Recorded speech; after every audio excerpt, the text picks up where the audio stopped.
Now let's do a lightning round through the Crusader clans.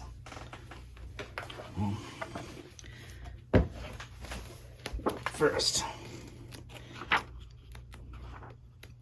go with Blood Spirit. Blood Spirit is a very isolationist clan. Only mildly qualifies Crusader. By the way, these Crusader and Warden characteristics only are only for the 3061 era or 3060 era. So this is after the first attempted invasion or the failed invasion. And let's see, let's get there. It's kind of their suit and outfit. Fire Mandrill. It's here. This one it's highly fragmented society. It's a little bit one of the original clans. Tried to model it after Japanese society slightly. But it's a highly fragmented, just like the clans themselves. So you can think of them as clans within the clans, that they just barely hold together themselves. Next would be Hell's Horses. Hell's Horses are kind of interesting because they like vehicles. In fact, there's a vehicle there back there to show off. Rather than going for mechs, they will be heavy on vehicles. Sort of like the Grey Death Legion, similar in that way. The Ice Hellions, they go for light, fast strikes and fast mechs. So they would be using like light and medium mechs and for quick hit and run type strikes. Jade Falcon, they're known as one of the kind of the most aggressive and cruelest clans. Like if you have a stereotype of what the clans are, you're actually just talking about Jade Falcon. So any preconceived notions you have about what clan warriors are like, that's actually just a description of Jade Falcon. The other clans tend to be quite a bit different, other than Smoke Jaguar, which is not in this book. Smoke Jaguar is like an even more extreme version of Jade Falcon. Now, Star Adder is they voted for the invasion, but they didn't actually do anything about it. And they also have been a lot more talk and less action, like just throughout a lot of their history. And generally they've been weak, so no one's really cared about what they thought. But then they recently, in the 3060 era, quote unquote, recently absorbed Clan Burrock, or those burrow rock creature things. And so they became strong, yet they still haven't really, so they could in theory be a strong ally or enemy, but it's kind of not clear. Then of course there's Clan Wolf.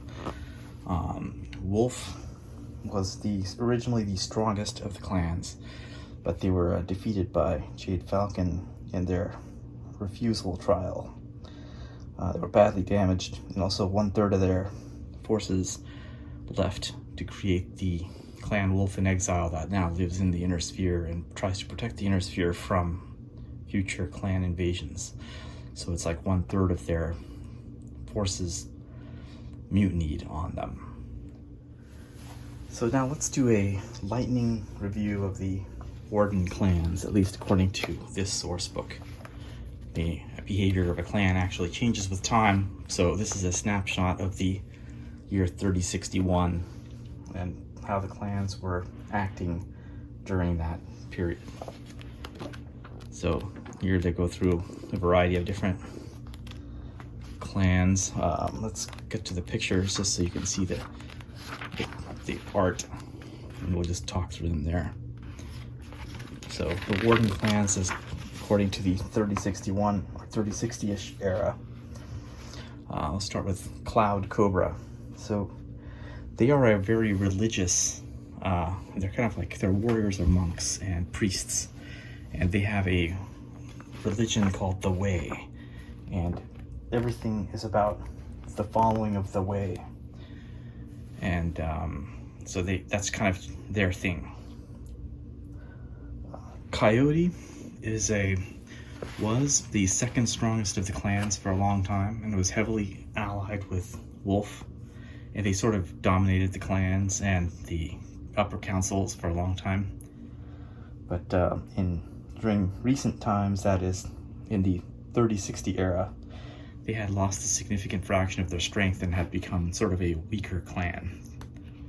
Maybe they only had 1/4 of their planets and holdings and mechs and whatnot remaining compared to previously. A lot of this was during their bidding and fighting for the rights to invade the inner sphere, and they had basically lost a lot of their strength in those fights, as well as a couple other fights and various combats within the clans, which I'll go over later.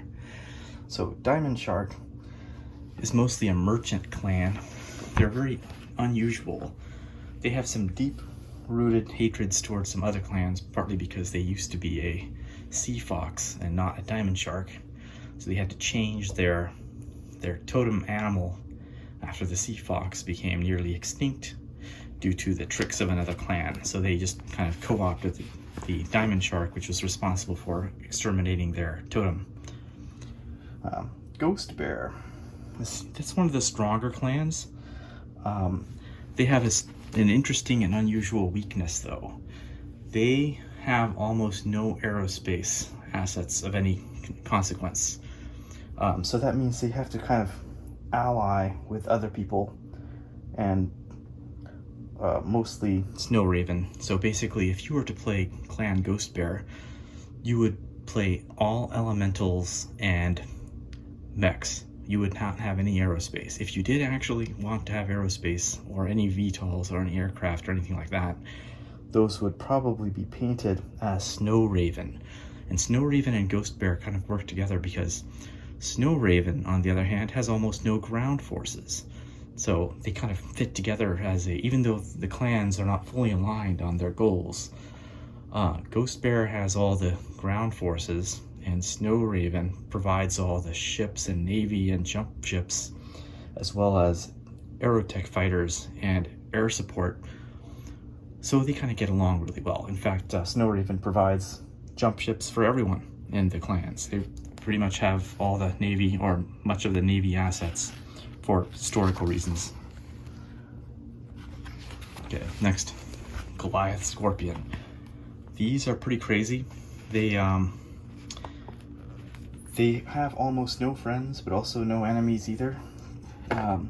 They're obsessed with hunting for artifacts, almost like Cranston Snord's Irregulars, if you look at my Mercenaries video. They're kind of like that. They are obsessed with reconstructing the Star League, but in a strange way, they're trying to piece together the old ways, even just finding artifacts and things like that. And their warriors drink this poison. They used to get stabbed by the actual genetically engineered poisonous Goliath Scorpion, and they only had like 2% of their warriors survive the poisoning. That was like their final test after their training. But finally, the scientists in Goliath Scorpion created a sort of a drug drink that they call, what do they call it? What was it? Some strange drink that they had. Necrosia. So they drink this Necrosia stuff, and that kind of gives them these drug-induced hallucinations, which they use to try to find more artifacts. They think those drug-induced hallucinations will lead them to more artifacts that'll help them piece together the Star League. Because they're so crazed compared to the other clans, the other clans kind of ignore them and leave them alone. So they kind of don't really have any friends or enemies, but they're kind of on their own. Now, Snow Raven, as I already mentioned before, is a highly aerospace-oriented. Now, I mean, everyone has some mechs and some aerospace, but they are very heavy on aerospace and space navy. And they provide ships and air support. They provide ships for a lot of other clans. but they have a semi-alliance with Ghost Bear to do air support for ground combat. So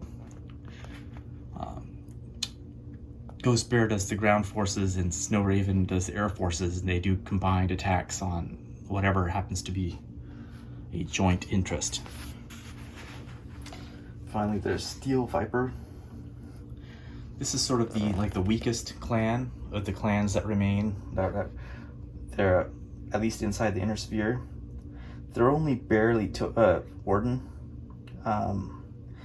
However, they consider the reconstruction of the Star League in the inner sphere to be a fake Star League, of course. And they really wanted to collaborate with the inner sphere to reconstruct the Star League.